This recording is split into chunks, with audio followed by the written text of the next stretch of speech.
দু বন্ধুদের লড়াই চলছে। তো গাইস দুপুরবেলায় খাবার টাবার খেয়ে নিয়ে বেরিয়ে পড়েছি ভিডিও শ্যুটের জন্য। দেখতে পাচ্ছ আজকের ভিডিও শ্যুটের লুক। আর এই যে দেখতে পাচ্ছ আমার ক্যামেরাম্যান পেছনে রয়েছে।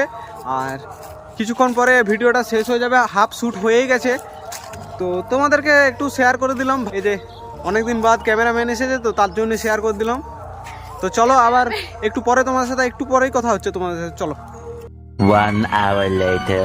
তো গাইস ফাইনালি অনেকক্ষণ বাদ আমাদের ভিডিও কমপ্লিট হলো। এবারে তোমাদেরকে দেখাবো আজ সরস্বতী পূজার দ্বিতীয় দিন। আর দ্বিতীয় দিনে আমাদের ক্লাবে সরস্বতী ঠাকুর তোলা হয়েছিল আমাদের গ্রামেই। আর ওখানে খেলা হচ্ছে বিকেলবেলায়, সব বাচ্চারা খেলছে, তো সেটাই তোমাদেরকে শেয়ার করব। তো চলো দেখতে থাকো। আর বোন কিসের জন্য রেগে আছে আমি এখনো বুঝতে পারছি না, কি হয়েছে না গাইস, একটা 26 সেকেন্ডের ভিডিওকে 1 ঘন্টা টাইম লাগাই। তোমরা কমেন্টে জানাবে যে 26 সেকেন্ডের ভিডিওকে 1 ঘন্টা টাইম লাগাই। ভালো করে দেখো শুট মানে একটা শুট লিখছে মানে মিনিমাম 10 বার লিখছে ওই শুটটা, ঠিক আছে? আরে বেস্ট না দিলে তোমাদেরকে হবে কি করে বলো? তোমাদের তো বেস্টটা দিতেই হবে। বেস্ট দিতে দিতে আমার কিছু করার নেই, ক্যামেরাম্যানকে একটু তো বুঝতে তো পারছো, ক্যামেরাম্যানকে তো একটু। এরপর থেকে আর ক্যামেরা করতে আসবো না, তুই একাই আসবি। ও যতই বলুক ওকে নিয়ে আসবো, ঠিক আছে, কোনো টেনশন নেই।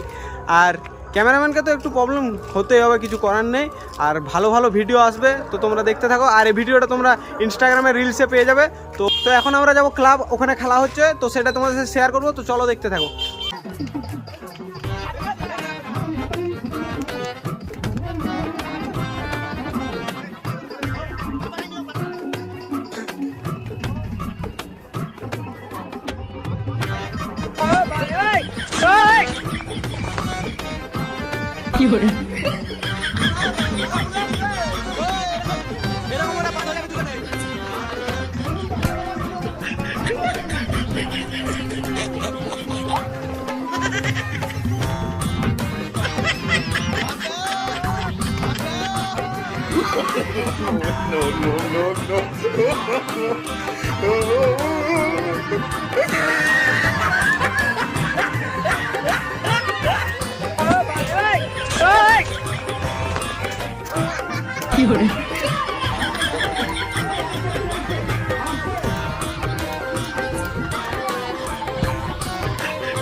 দু বন্ধুদের লড়াই চলছে।